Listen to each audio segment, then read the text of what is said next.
Hi everyone, so I am recording this on the 4th. Happy 4th of July, and also happy 5th of July because that's when it's going to go out. I know what it looks like. Everything's fine. I'm not under duress. Would I be wearing this if I wasn't the boss of everyone in here? Okay, I'm the boss. I am the boss. This is not padded, so all gravy here. Everything's all right going on up there that I'm aware of. Where I'm at, what I'm doing is I locked myself in a bathroom with some feral cats, so you know, it's all good.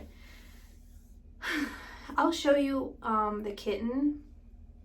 She's very curious. She's meowing at the camera very silently. She's stretching to try and grab it, and she's it's okay. That's funny, huh? Do you want to come over here? I'll try and let you see her. So there's two kittens and the mama cat. And I do want to talk. I'll explain how I came to today in a moment, but I do want to talk about the spiritual meaning of cats from my experience. Because I do feel like it's something that's supposed to be highlighted for someone here. I don't know. Whether it's the cat itself. I think it's the cat, like to pay attention to cats. She's really trying to mess with the camera. So, sorry if I'm just gonna ignore from now on. So if you just start falling towards me, I'll catch you. Okay, I'll catch you. But anyway, so when I was little, like under 10 years old, that was when I had my first cat. I found a kitten outside. And this was during a time that I was going under some major spiritual changes, and I could feel a dark presence around me. And then the cat showed up. And so so that was my cat. When I was in Vegas, I used to live in Vegas, and again, the same thing happened. I started feeling a dark presence around me, and a cat showed up and was chasing me and meowing at me, and I took it in, but I have birds, so I did find a foster for this particular cat. And then same with Antonella, bless you, same with Antonella. When I felt a presence around me, I left that night to go to the gym, and I found her up against the highway. On the highway, but not totally in the middle of the street yet. So I have that personal connection. I'm aware that there are some belief systems surrounding cats and their spiritual protection and all of that. I don't know necessarily origins. I want to assume that it's Egyptians, because I know that's a thing with like ancient Egyptian cats. But I'm not sure like if that originated because they, you know, like clean the area, like rodents and stuff, or like this whole thing, like how I kind of associate them, like they just kind of, they're just like more aware. I don't know. And then of course like other cultures and religions and just people in general have that kind of belief about cats, right? Because they do seem to see more. I mean, I know they do. The cones in their eyes are able to see different things.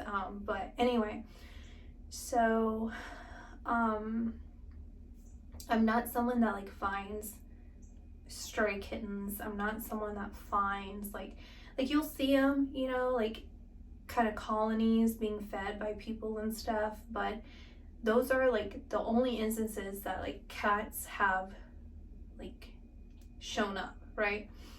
So probably like a month ago, maybe a few weeks ago, one of my friends, she's like this with me, like we're very close.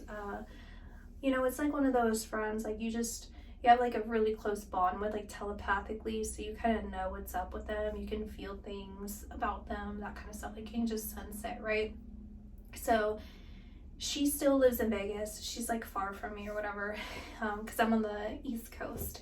And so basically I started having this weird feeling about her, like there's something going on, there's some weird energy around her, and I was getting these weird dreams and all this. So I shared it with her, and I was like, listen, something's going on.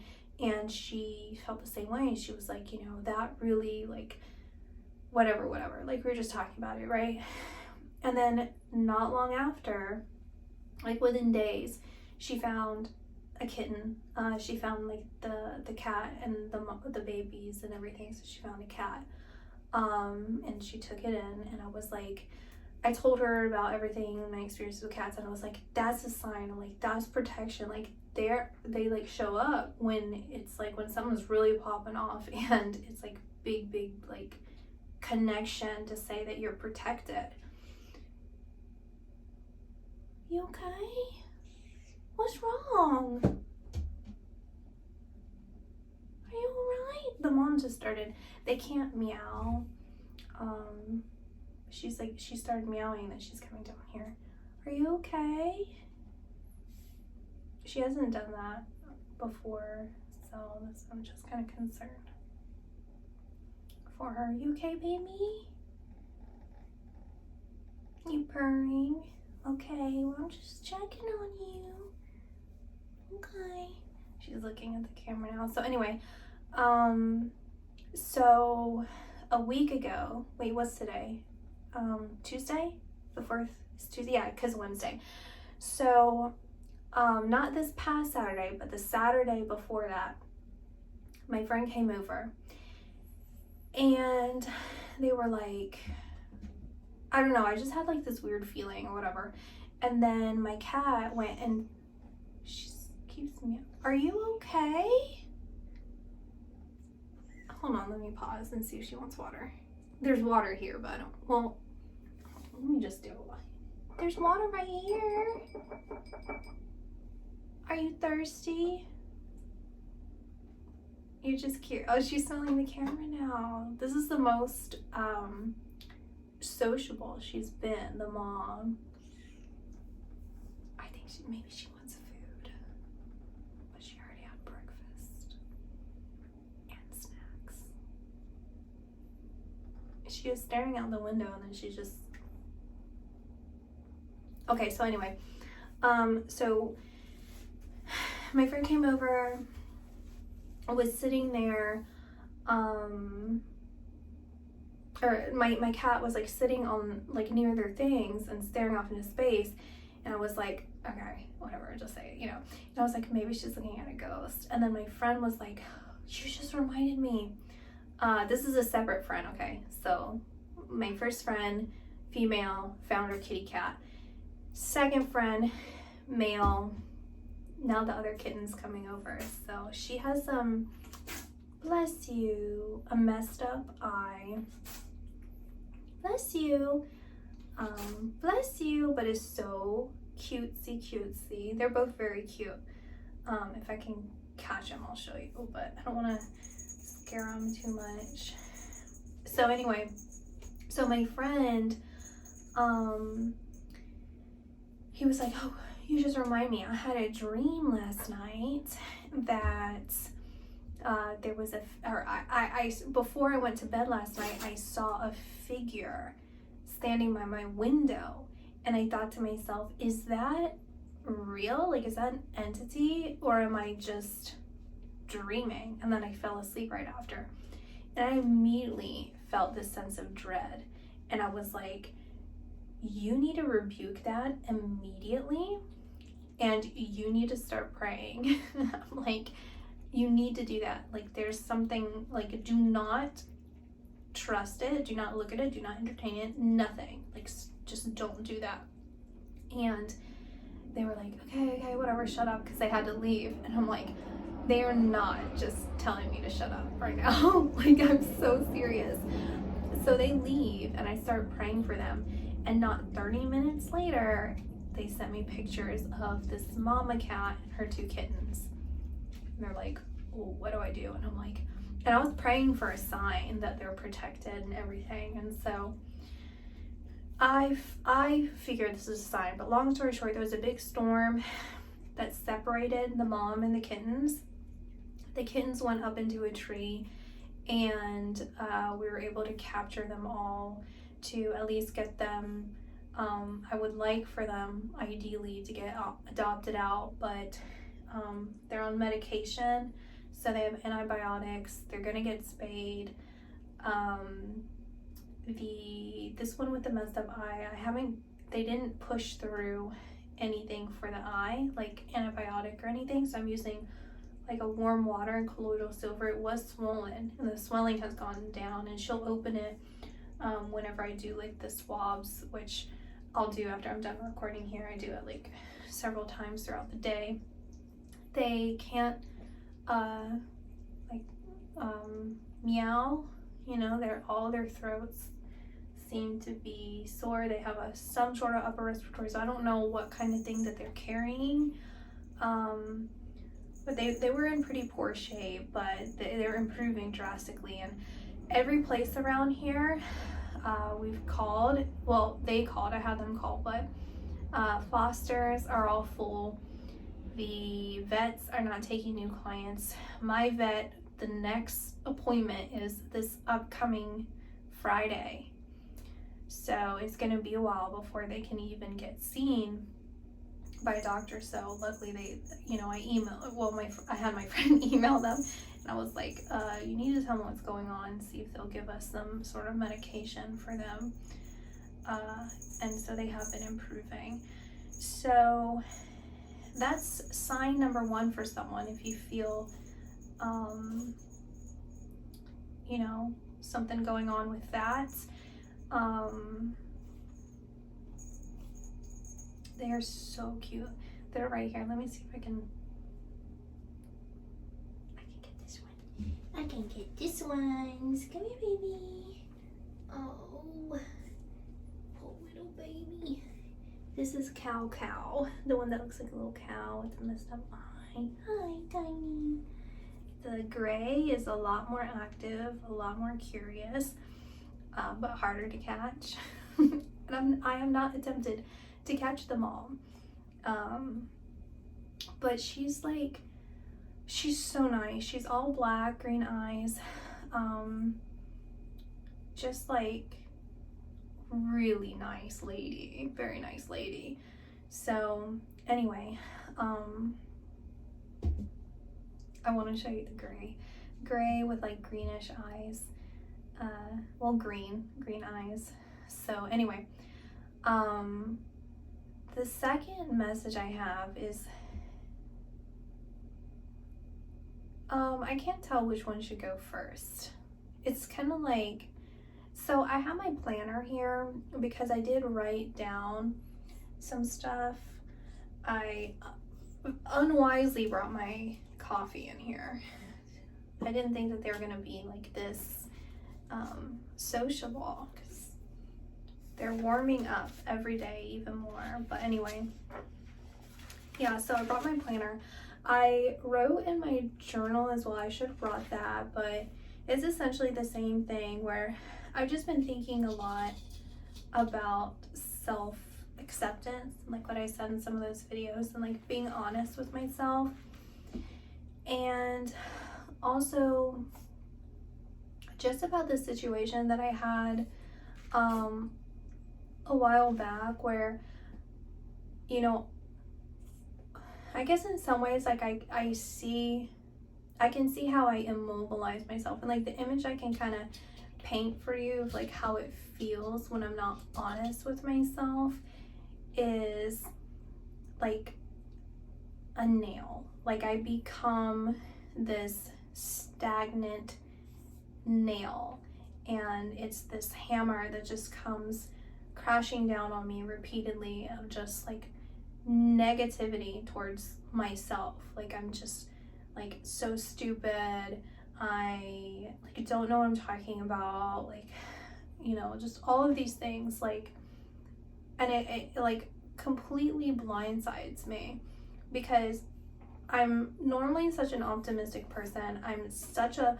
like loving person towards other people and encouraging. Like I'm sincerely encouraging about other people, and like this belief, like this heavy belief and like just I don't know if it would be like trust. It's like I just trust so much in, I don't know, like I don't know if it's like the goodness of the world, or it's just, I don't know. I'm very optimistic. But when it comes to me, I think there's a lot of parts about me that I don't accept, like the good parts about me. So I just figure like the easiest way for me to kind of explain to you what it is that was on my mind is just to share like some of the stuff I wrote down, instead of just trying to like repeat it from memory, or like, I don't know, write it as a script or something. But basically I was writing like, so maybe a way I have not accepted myself is to focus on qualities I in some ways punish myself for. Acceptance includes that positive attributes too. Like no longer avoidance, like this is avoiding, or like there's this, and this goes back to the stuff like with all the birds, all the signs that I haven't talked about, where I found myself trying to avoid these like messages that were coming in, this guidance that was coming in, and I was like, okay, do not avoid this, you know, because I was gonna put music in and just like go about my day and just try and like tune it out and decompress. And I'm like, you're not supposed to be decompressing. You're tricking yourself into believing that you're doing that, when in truth you're avoiding. Gray's smelling. Come here, Gray Gray. Okay, so anyway, so then I said, this is providing me armor to not let the devil in, allowing me not to invite poor relationships back in. And I put take no prisoners, because that's kind of the attitude that I have.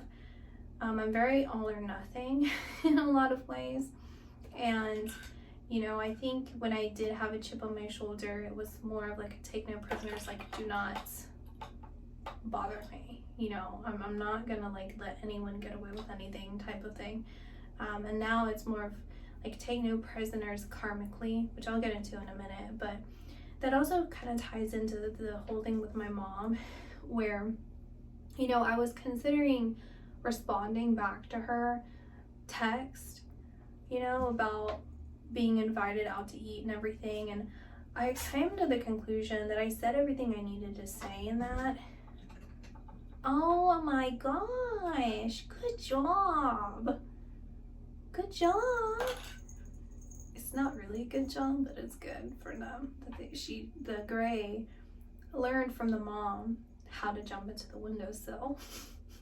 So they can enjoy looking out, because I'm sure it's such a drastic change from all that mental stimulation and everything, excitement from being outdoors, to just like these toys, like me playing with them and stuff, and them being quarantined in here because they have to be. They're like super quarantined. They're in there in the bathroom. Then I have like the rooms towards the bathroom shut. Then I change before I leave. All of that, and you know, clean up. So anyway, yeah, I was thinking like, I already got out of this alive, like with the situation with her. Why do I want to kind of just allow, like, even if I'm doing as much as I possibly can with like healing, with forgiving, with just everything in my life, we don't know what's going on in her head, and it's irresponsible. And so, oh my gosh, I don't know if I want to pause the video or not. She's going higher up the window. Okay, good job. If you go any higher, it's not going to be a good job, okay? Okay, anyway, so yeah, it's kind of like allowing someone to kind of perpetuate their trauma, their issues, their negativity. Like me being that fuel, that source for someone, when I could just like stay out of it completely, which is going to be my choice. That is my choice. You know, again, I got out of it alive. Why tempt by going back to it? You know, and I have to be cautious of my path too. Like it could be just wasted energy of like maintaining my sense of self, right? Anyway, so what else did I write? I said the good and the bad, brushing off the good to focus on where I have been bad, so bad. A continuous cycle that lets me be self-critical in similar ways that others were towards me. So then I just put in quotation like things that stood out to me where people were like, you're really not that nice, you know, like you know, my mom would always say like, you're too nice, and then, you know, people in my life would be like, you know, that's not how you really are, stuff like that, you know. Then of course the other side where, you know, my mom and everyone is like, you're a troublemaker, you're just all of that kind of stuff, you're gonna be a failure, you know, you're fake, all of this kind of stuff. So it says repeating cycles of what I am based off of what I'm not, but ignoring who I am simply as I am. Where I mean, yeah, just I'm just trying to think of how I can like further explain that to make a little bit more sense of it if it doesn't quite make sense. Like it's like clarity, where basically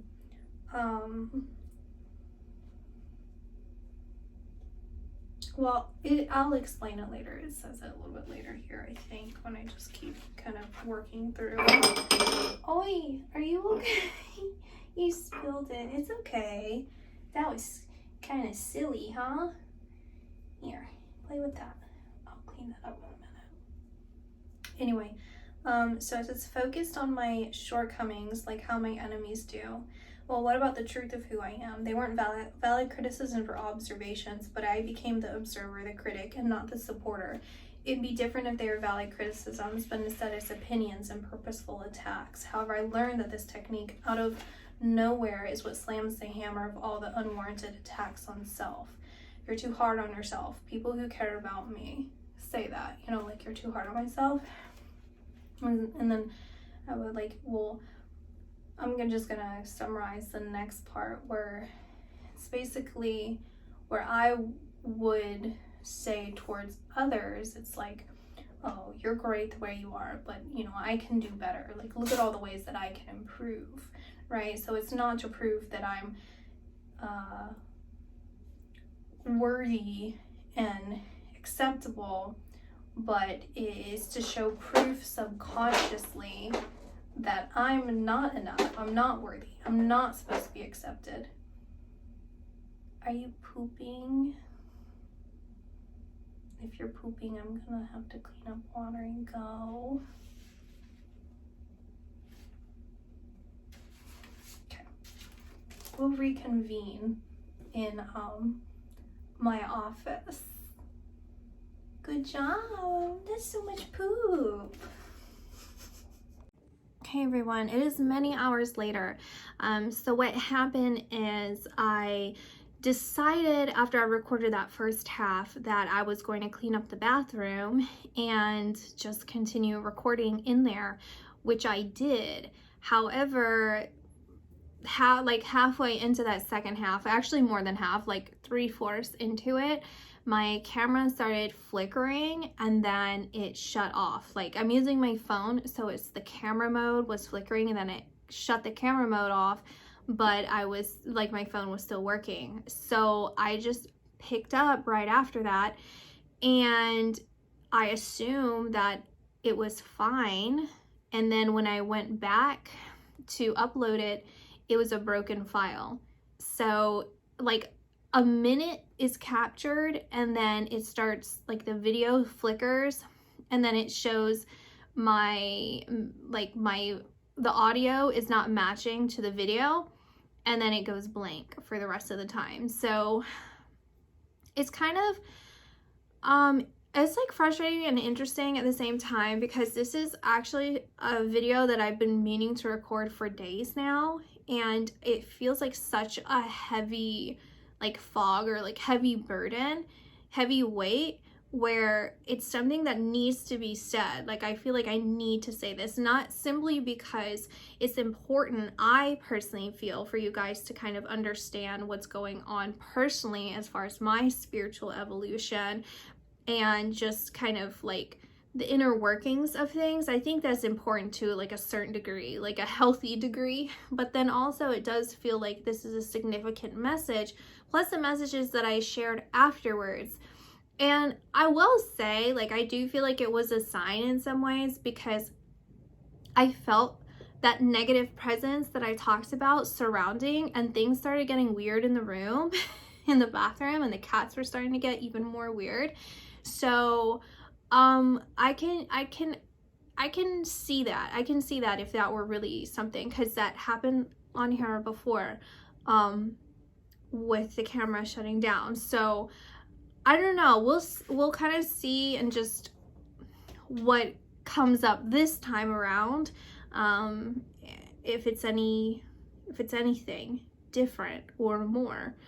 I'm just gonna trust that it comes out the way it's supposed to, and if I have to continue again another video in the future to kind of clarify some things, then that's great as well. So basically what I was saying is that like subconsciously I was looking for ways to prove that I'm not worthy and I'm not enough, right? So it's like that perfectionist mindset of looking for things that need improvement, because I don't feel that where I'm at is acceptable, right? And to fully accept God, to fully accept my soulmate, to fully accept my purpose, I have to fully accept myself, right? Because accepting those things into my life means that I'm accepting myself, because I'm made in God's image, right? I am wholly loved and fully understood and loved by God. And my soulmate is not just a reflection of me, but is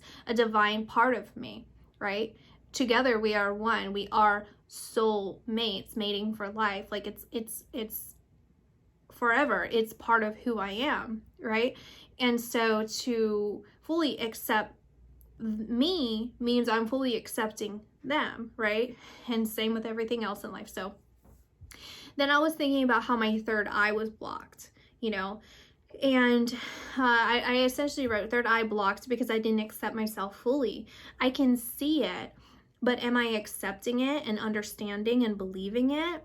It wouldn't necessarily be impactful when verified, because I am still in disbelief, right? So it's like all of these different things that I'm doing, or like all of these different projects, or, you know, different kind of things, you know, that like tasks or jobs or whatever, as far as like spiritually speaking, you know, it's like going on to the next one, always moving forward, always to the next task. So it's in turn kind of an avoidance tactic, right? And I noticed that avoidance tactic when I talked about all the birds, all the signs with the birds, and I still haven't gotten into detail about that. But that first day, I started getting a lot of information, right? And I was like really just like taken back by just it being a lot. So I wanted to go decompress. So I was going on a walk, and I put my headphones in. I was trying to listen to some positive music, and I'm like, okay, just kind of unwind, release it, and then, you know, we'll get back to it. And I told myself, and I heard, you know, also it's like, take your headphones out and think about what it is that you heard and understand and felt, and even the things that I wrote down, right? Like, look at all of that together, like in your mind, like put it all together. Don't avoid. What you're doing is avoiding. And so as soon as I did that and I started like being open, then the signs started rolling in, like major, right? And so essentially where I'm at is this immersion, this intertwining, this involving of the two parts of the seeing and the doing into the listening, right? So from the listening, I believe, I see, I accept, and I can do effectively, right? And then I wrote down like all of these like things that kind of stick in my head that really create the immobilization of the nail, and also the power of the hammer, right? Those words, those things are what create the power of that situation with me, that really entraps me, right? It really ensnares me in such a sneaky way. And so I wrote all those down, and then essentially kind of brainstorming of what I say, which is like, well, maybe they're right. You know, I didn't accept myself fully, so I let them dictate who I am. You know, I was unsure, so I trust them over my own belief in myself, because who am I to say, right? Like, maybe they see something in me that I don't, that I could do better, right? Who am I? Who am I to decide that I'm a good person? Who am I to decide that I'm not going to be a failure? Who am I going to be to decide that, you know, I'm sincere? Like, maybe I'm not, maybe I don't even know. Who knows, right? And I live with myself, and I live with my decisions, and I live with all of these things that I can kind of draw upon to create the narrative that other people create for me. But the people that I'm listening to are my enemies. Like, they're sincerely negative people looking to harm me, or it's well-intentioned people too, but they don't know any better. They feel like they have, you know, their opinion has any sort of standing on things. But the majority of the time, the ones that get me are the ones that are, you know, close. I consider to be close frenemies, family, those kinds of things, you know, and then I drag that into my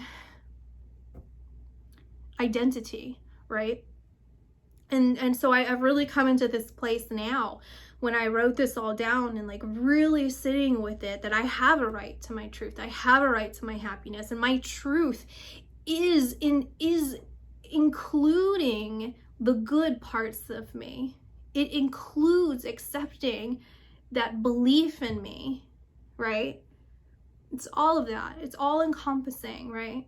I don't have to just brush off the good, like, oh yeah, you know, that's fine. Anyway, let's look at the things I can work on, right? Like, it has to be a healthy balance of that. You have to be realistic, and also being realistic is including the positive. It's including that, right? And I think there's also that kind of confusion in my head, which is really a manipulation, like a self-manipulating thing in my mind, where to accept means accepting all the bad, the good and the bad, focusing on the bad, because the good's like, who cares? Okay, fine, you're good.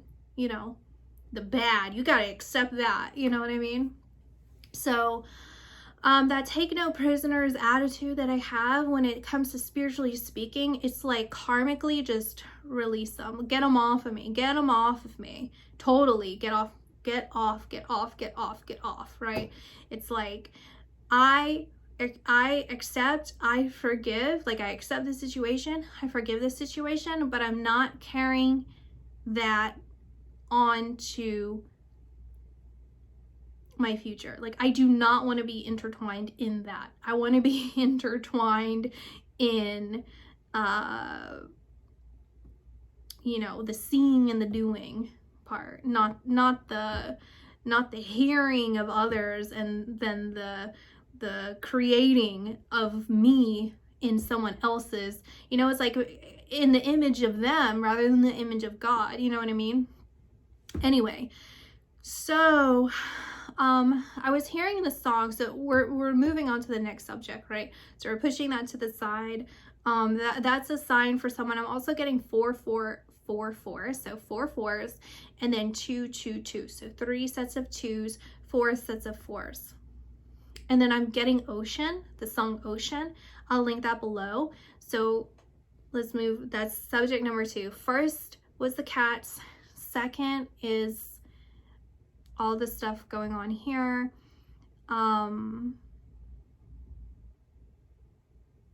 Third, let me pause and then I'm going to get into it. So 3 is where things get squirrely for days now. So I'm going to do things a little bit differently this time around. For you, at least, it might be a little different than what I've done on here.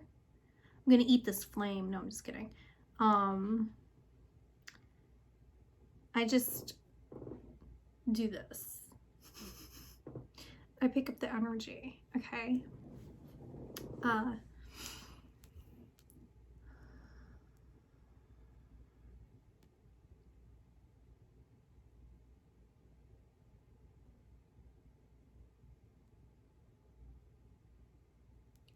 For Whom the Bell Tolls is the channeled song for this. With an emphasis on whom. Whom in the sense that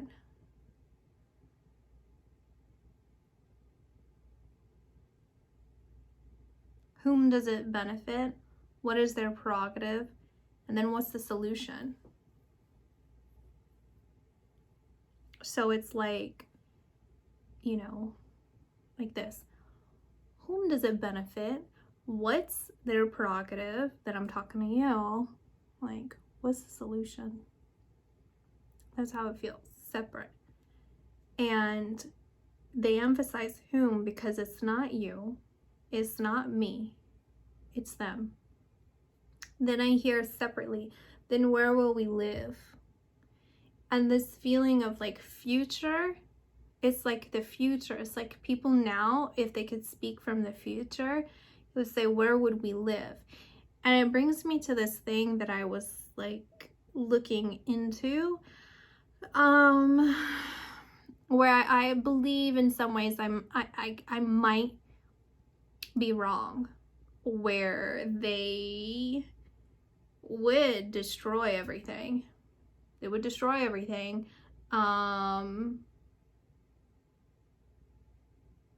Because they would go somewhere else. They would go somewhere else, believing that they could recreate.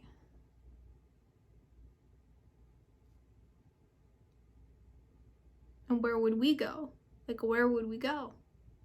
They know where they're going. Where would we go? Where would we live? Where would we go?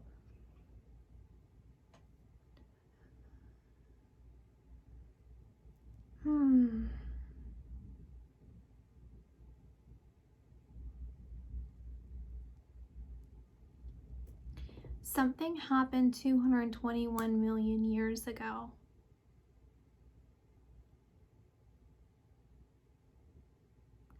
Around this time.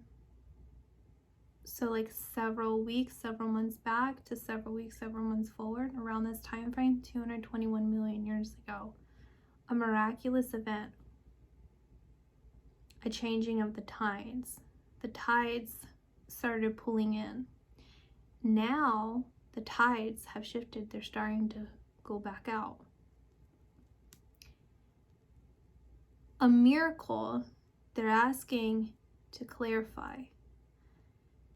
It's light in a seemingly dark environment. It's hope in a seemingly hopeless situation. It's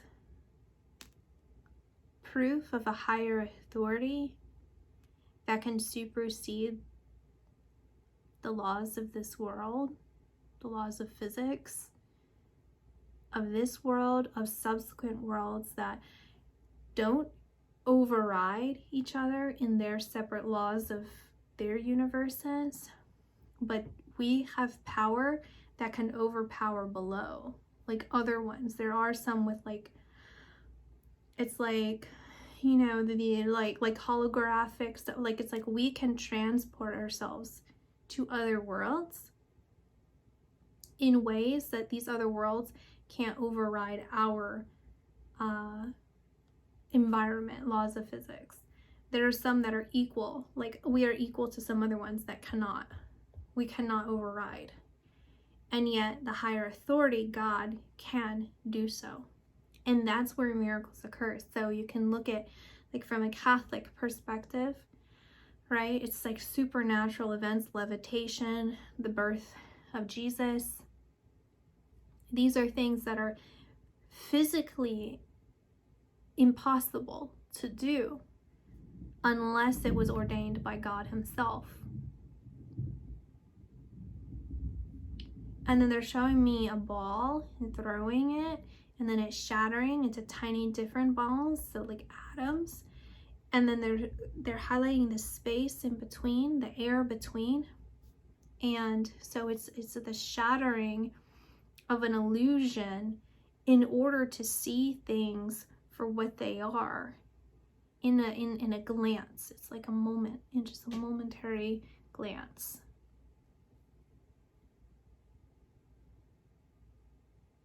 Because it shatters, but then it goes back. Shatters and goes back to how it was.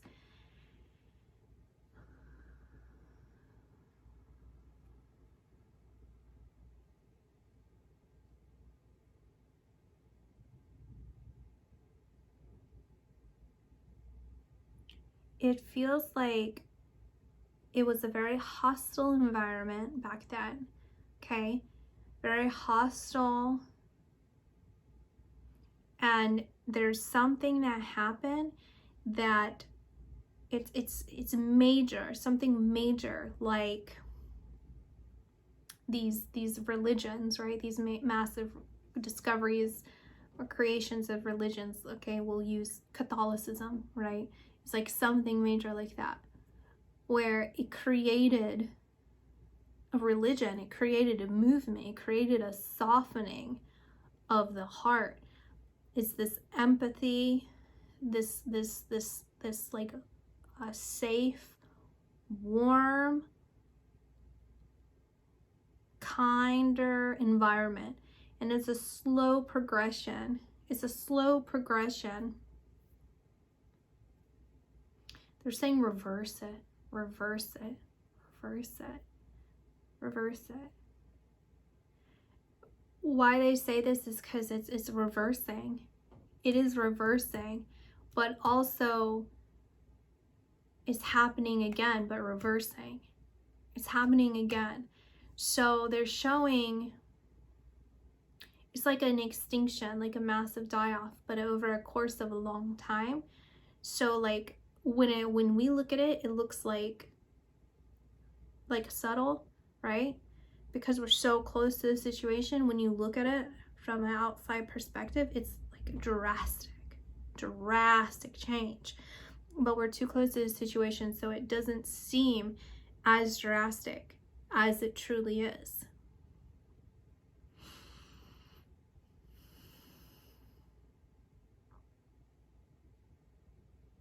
And they're just showing me like light workers again. So light workers coming in, they're saving people.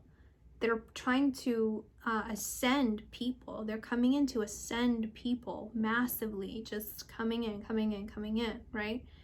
Trying to pull them away. It looks like Judgment Day, right? And they're pulling away like people ahead of time. Like, get out of there.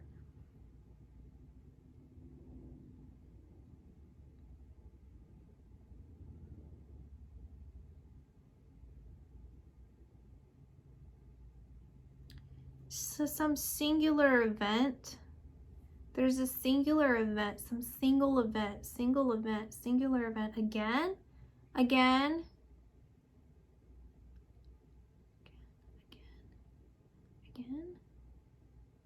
Not quite. I'm not sure. Anyway, I'm like talking, okay. Okay, so it's like showing me like this, okay, and this is like,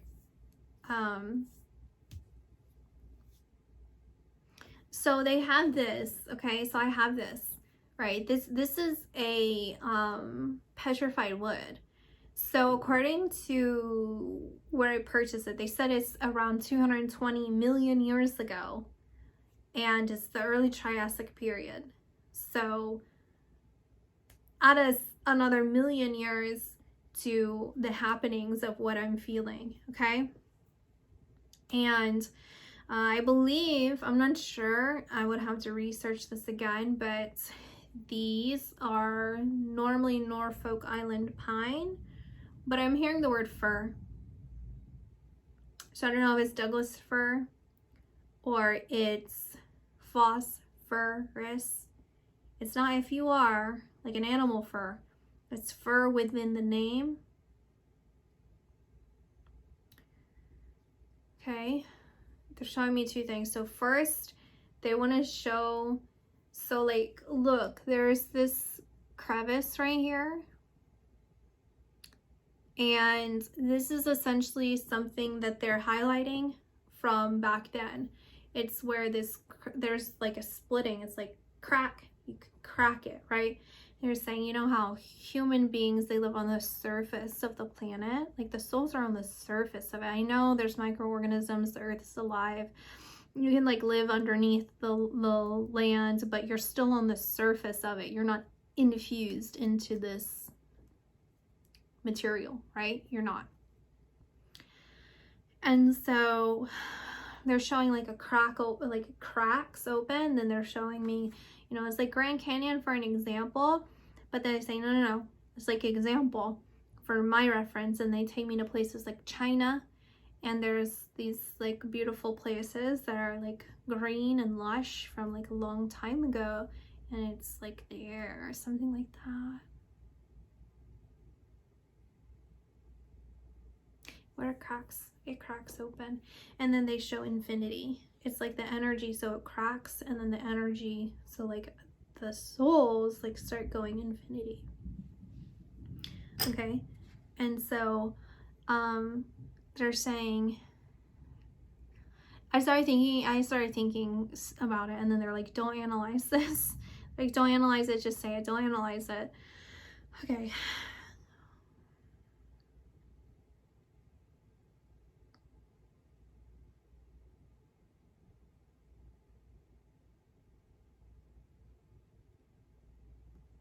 So then take that energy that I said of the souls, right? How it's like, here's the ball, here's this. So then go like this. And there's this energy that came in like this, since 221 million years ago, going like this. And now it is shifted and it's gonna go like this. This feels like a single event, like, or a person. It kind of feels like a person that's like so precise. It's this like precision, precise, and direct.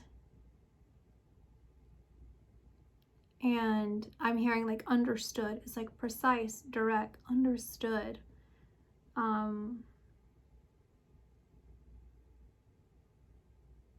Focused. And it's this focused energy of light, of good. This is good. This is good.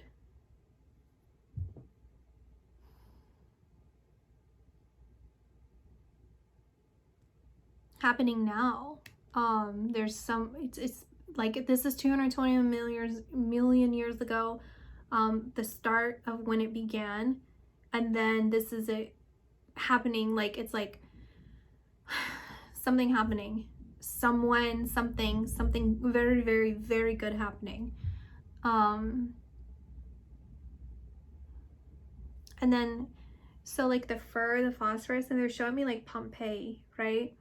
Just like as an example to kind of like help you see what it is that there I see. What I see.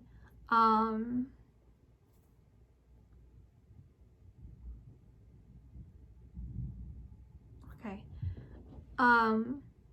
So like, you know, those casts of people, like the castings that they make from the hollowed out like lava, and people are in the fetal position. So they're saying, like, if you look at that and you don't really know, you can say, oh, the lava is the cause of their demise, or it's, you know, them just giving up and, you know, cowering down, or it's the crashing in the buildings. It's, you know, it's just examples, all these different things, right? And then they're showing me, I'll get to it.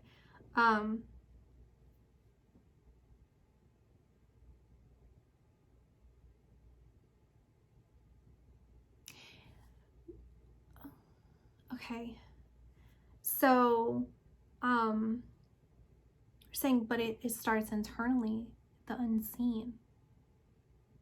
You know, it's inhalation. So once you know about the workings of a volcano, then you can easily discern and identify and make probably the proper assumption that it started inside. It was a poisoning inside. And then all of this happened. That's not to say that the demise of others was not from cowering or, you know, panic, you know, heart issues or something, or lava. That's not to say that that wasn't it for others, but the vast majority,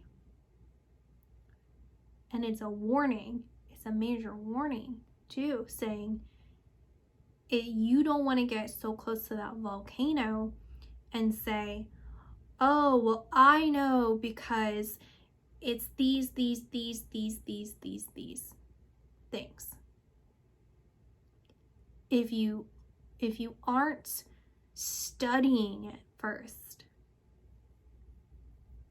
because if you studied it, then you would know that it can do that, right? So it doesn't poison you, it doesn't infect you if you see it and you're interested, entertained, stuff like that, right?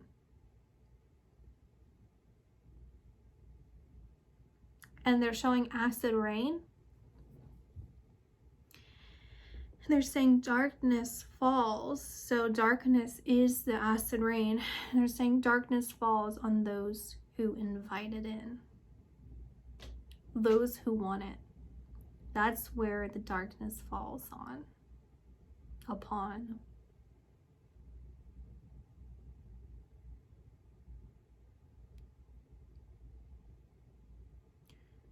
So all these light workers coming in to save people. Am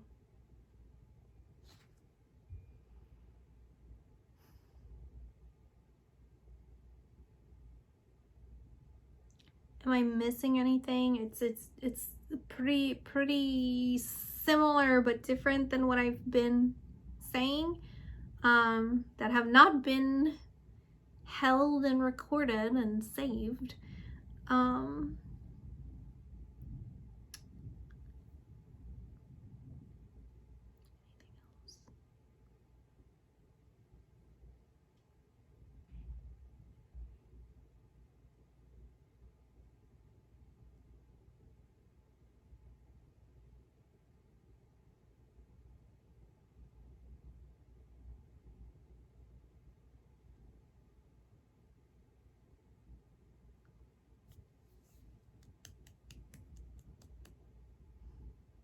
Let me think. Let me sit here and think. I'm actually kind of at a loss right now. I think that's it. It's about to storm, and it's supposed to flood this area, so I have to move my stuff. So I'm gonna go do that. Yeah, I'm gonna do it to it. Okay, bye.